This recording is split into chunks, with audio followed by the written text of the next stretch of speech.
Azərbaycanın milli qəhrəmanı, Qarabağ müharibəsi şəhidi, Qarabağ klubunun əfsanəvi futbolçusu və keçmiş baş məşqçisi Allahverdi Bağırovun dünyaya gəlməsindən 75 il ötür.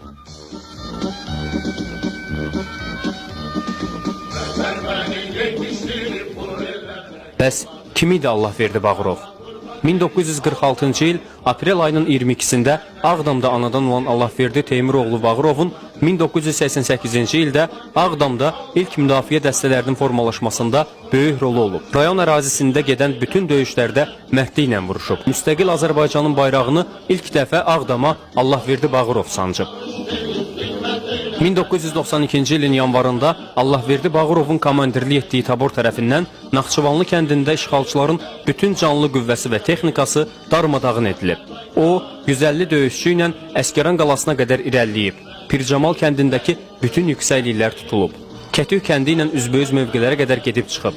Bu əməliyyata görə Allahverdi Bağırov General Məhəmməd Əsədov mükafatına layiq görülüb.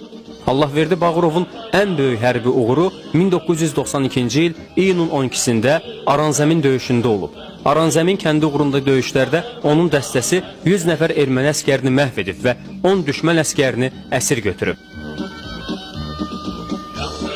Onun Xocalı soyqırımı zamanı həlak olanların meyitlərinin döyüş meydanından çıxarılmasında və Azərbaycanlı girovların erməni işğalçı əskərlərin meyitləri və əsirləri ilə dəyişdirilərək azad edilməsində böyük xidməti olub. Həmin əməliyyatlar keçirilən zaman Ağdam rayonu 300 şəhid vermişdi. Bağırov 3 gün ərzində 1003 Xocalı girovunu ermənilərin əlindən xilas edib. 1992-ci il iyunun 12-sində təcili iş üçün Ağdama çağırılan Allahverdi Bağırovun olduğu maşın Naxçıvanlıdan geri qayıdarkən minaya düşüb və Allahverdi Bağırov həlak olub. O, Ağdamda da torpağa tapşırılıb.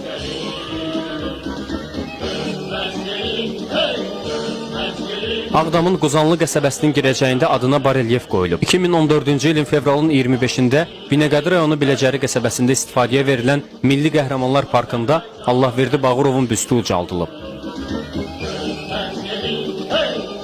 Azərbaycan Respublikası Prezidentinin 24 fevral 1993-cü il tarixli 476 sayılı fərmanı ilə Bağırov Allahverdi Teymuroğlu ölümündən sonra Azərbaycanın milli qəhrəmanı adına layiq görülüb.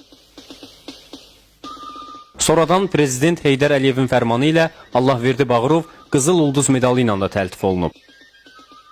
1993-cü ildə işğal edilmiş Ağdam rayonu 2020-ci ilin noyabrın 20-sində işğaldan azad olunub. Elə həmin ay milli qəhrəmanın övladları 28 ildən sonra ilk dəfə atalarının məzarını ziyarət ediblər.